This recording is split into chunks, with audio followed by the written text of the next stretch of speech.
Hi everyone, welcome to our brand new series, Coffee with Ken, where we ask our CEO questions to find out more about what goes on in a cybersecurity firm. So today's topic is focused on digital transformation, given the pandemic and the overall development in the industry. Ken, could you share more about BH Global's digital transformation journey so far? Sure. Thank you, Joe. Yes. Well, there's such a buzzword in the industry that we need to transform, right? There's a common saying that we either innovate or evaporate. It's such an important mindset in any company, especially in this COVID-19 situation whereby going contactless, either digitally or biologically, is so important, right? The world is no longer the same as the past. Even small businesses such as hawkers or maybe fashion shops, if they don't transform, they may encounter challenges when COVID and such similar situations happen again. Yeah, so to actually do this kind of transformation is not something that we can do it overnight. The mindset has to be clear. The leadership of the company has to be there, and the support all the way multi-level from top down, especially to cultivate a digital-based culture that is so important. And we know that in any organization or even in any team, the culture of the group actually starts from the number one person in the organization. So I would see that the leadership from the very top to start with is important, and how can we actually simmer this thought and the support and the conviction to make it happen subsequent to that would then be the how of making all these things happen. And this would call for a multifaceted and all sort of ingredients and skill set and supports that's coming in, which is a big subject. We can discuss this at the final level.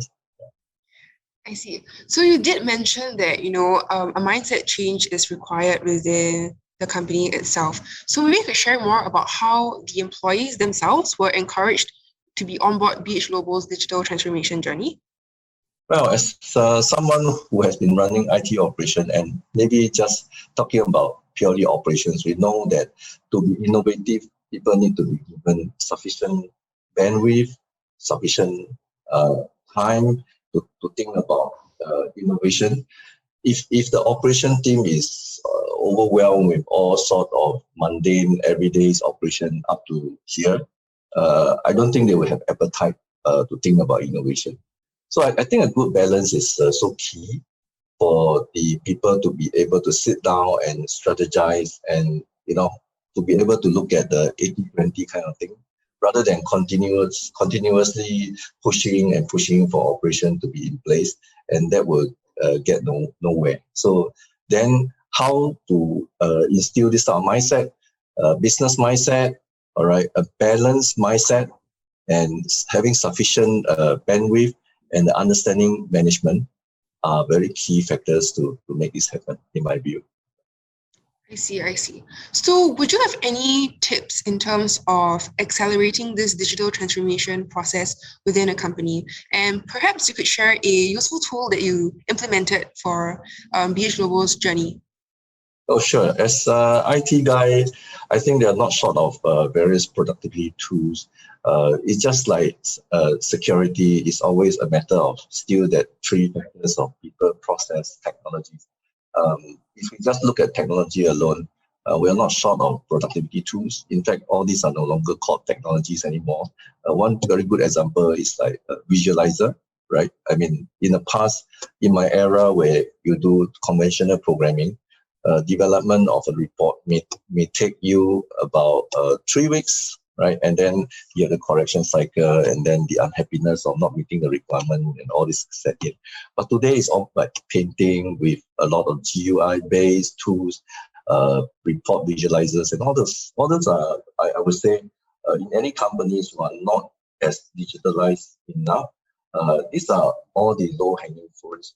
I mean, and alongside that, there will be a larger implementation of such things such as the ERP platform, which, of course, we have heard a lot of horror stories out from all these implementations. So those things are something that we need to think about from business and processes point of view and to plan properly rather than just, oh, I want to do digital transformation, then you just jump into it and you never come out from the pothole. So I think at the end of the day, the planning and knowing what we want is important, and never have a mindset of inventing solutions, looking for problems. Never think of technology rainbow, some things that's glamorous and we just implement it. We see a lot of failures in that sort of things. So we need to be practical with an end in mind, and then usually staying focused on what we really want to achieve. I think that's very important. I see. Thank you for a very insightful answer.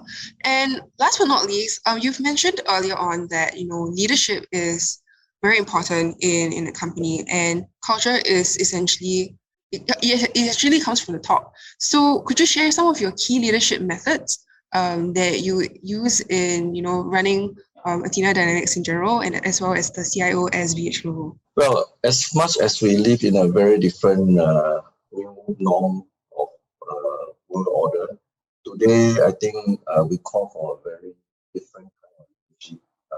So much of liberalized thinking out there, and as you can see, as we move forward, the young people are so agile, so flexible. So many digital nomads, they just have their notebook and they can run their business. The world is transforming so fast. And one, I think, very key area that moving forward as a leader is, leader as in maybe a formal outfit, that he needs to adopt a baseline of servant leadership. Yeah. It's no longer about a boss and bossing around. You've got to be with the people. And the important thing is to be a leader and not just a manager. There's a big difference. A manager needs a structure to lead. Without a structure, he can't lead. A real leader doesn't need a structure. He will be a natural leader by way of knowledge, by way of winning people's heart, by way of people very willingly work for you. I think these are key. These are the people aspect out of the three dimension of people, process, technology. I see. Thank you so much for your time today, Ken. I'm sure our audience has learned a little bit more about what goes on in a digital transformation journey. And we've come to the end of the video today. Please let us know if you would like us to answer any of your questions through the comments box below. Yeah. Thank you. Thank you.